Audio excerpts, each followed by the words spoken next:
Siamo amici e amiche del segno dei pesci, benvenuti, io sono Angela e questo è Exoteric World. È così che mi trovate sui social, questo è l'oroscopo settimanale dal 6 al 12 aprile. Prima di iniziare vi ricordo che è una stesa generica, prendete solo ciò che vi risuona, potete integrarla col vostro ascendente per avere più informazioni. In descrizione trovate le recensioni dei mazzi usati, i link per acquistarli e i link alle playlist per conoscere il significato delle carte della Sibilla Lenormand e della Sibilla italiana. Vi invito a iscrivervi e abbonarvi al mio canale per sostenere il mio lavoro. Vi ringrazio moltissimo se lo farete o l'avete già fatto. E adesso partiamo con la lettura, andiamo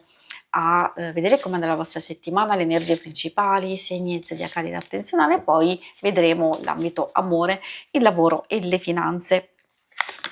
Come prima carta troviamo la carta della casa, spesso ci offre l'opportunità di concentrarci su di noi, sulla nostra stabilità, sicurezza, armonia e pace, e poi può fare riferimento a tutti quegli impegni, quelle incombenze familiari, agli affari domestici, alla casa intesa come le persone che frequentano casa, le persone più strette. Di solito quando salta fuori vuol dire che ci sono delle cose che meritano la nostra cura e la nostra attenzione, e quindi di non disperdere le proprie energie, forse è anche il caso magari di riposarsi, perché forse ci sono delle cose nel corso della settimana che saranno molto più impegnative e in fermento, essendoci una carta di forte cambiamento. A volte, spesso, essendo una carta di movimento, ci parla di sia notizie, incontri, nuovi incontri e possibilità, ma anche di possibili trasferimenti, spostamenti, quindi partenze, ritorni, viaggi, eccetera. E poi troviamo la carta della dama. Questa può fare riferimento a noi, indipendentemente dal fatto se siamo Madonna, è lo stesso, perché parla di energia generica, vuol dire che le nostre armi migliori in questa settimana da sfoderare sono il nostro fascino, sensibilità, creatività, comprensione, generosità, accortezza, e poi è vero che queste caratteristiche possono essere anche legate a una persona in particolare che ci può sostenere e aiutare. Io direi soprattutto nelle questioni pratiche, e magari anche se abbiamo bisogno di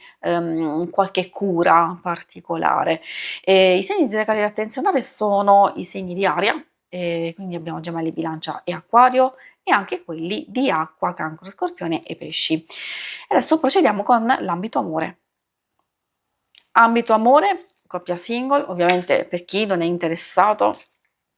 consiglio sempre di ascoltare, perché alcune cose possiamo adattarle anche alle relazioni più importanti di amicizia, di famiglia, quindi vediamo cosa vogliono dirvi. Troviamo la Pratolina, parla di presenza, di attenzione, abbiamo visto proprio dalle energie principali e qualcosa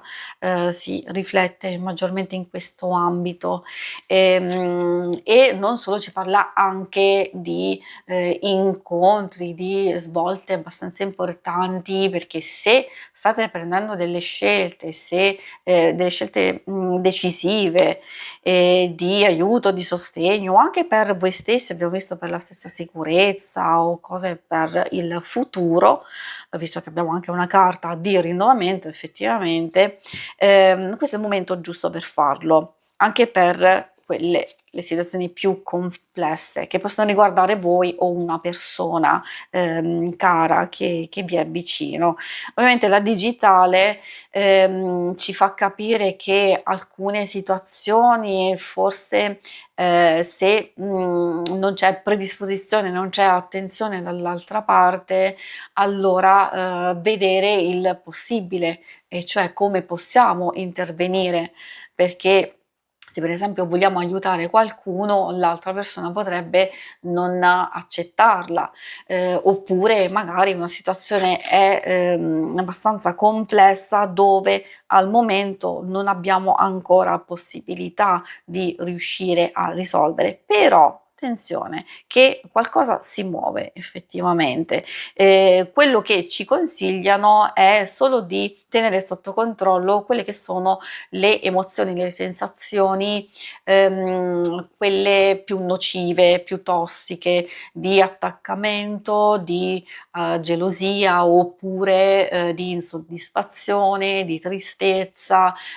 quindi sono quelle le emozioni diciamo più difficili, più tossiche che ci possono impedire di gestire al meglio appunto le relazioni più importanti. Per i single ovviamente queste possono far riferimento sia a vecchie situazioni ancora in corso e quindi non totalmente concluse, però possono anche riferirsi a qualche novità interessante, magari come primo coinvolgimento, attrazione soprattutto dal punto di vista fisico, oppure c'è un incontro che potrebbe essere interessante, quindi da valutare. In realtà c'è qualcosa da cogliere al volo, quindi di non perdere, diciamo, altro tempo, perché magari si potrebbe perdere un'occasione interessante. E adesso procediamo con l'ambito quello più materiale, quello pratico, delle finanze.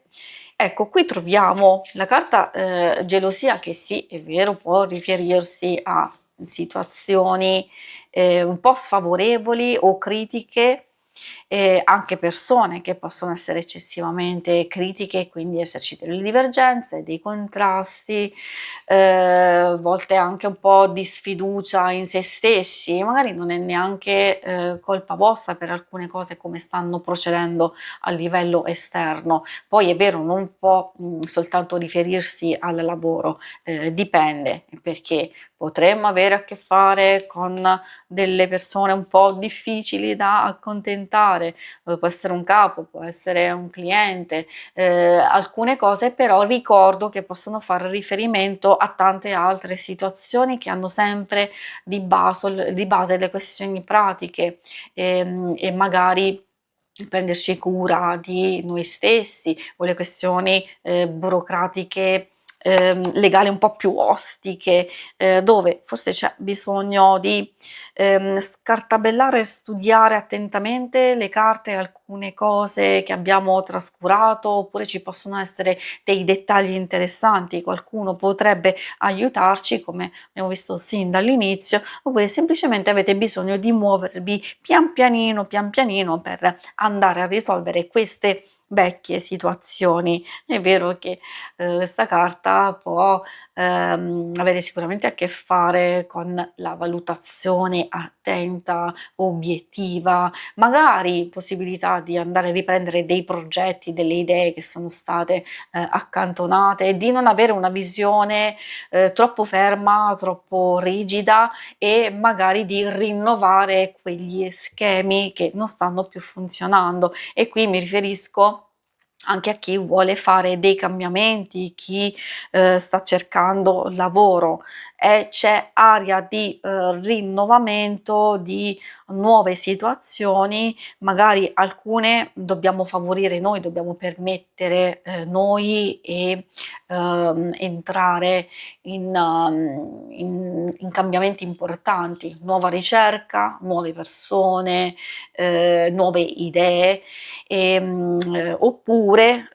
magari ci sono delle cose che al momento ci stanno frenando, però allo stesso tempo state valutando, state pianificando, quindi vuol dire che dovete solo aspettare poi il momento giusto per mettervi in moto. Si conclude qui la lettura, vi ringrazio per avermi seguita. Se volete in alto a destra trovate il logo per iscrivervi al canale, mentre in basso trovate le schermate per vedere il vostro oroscopo mensile e lunare quindicinale. Alla prossima, vi auguro una buona settimana, ciao!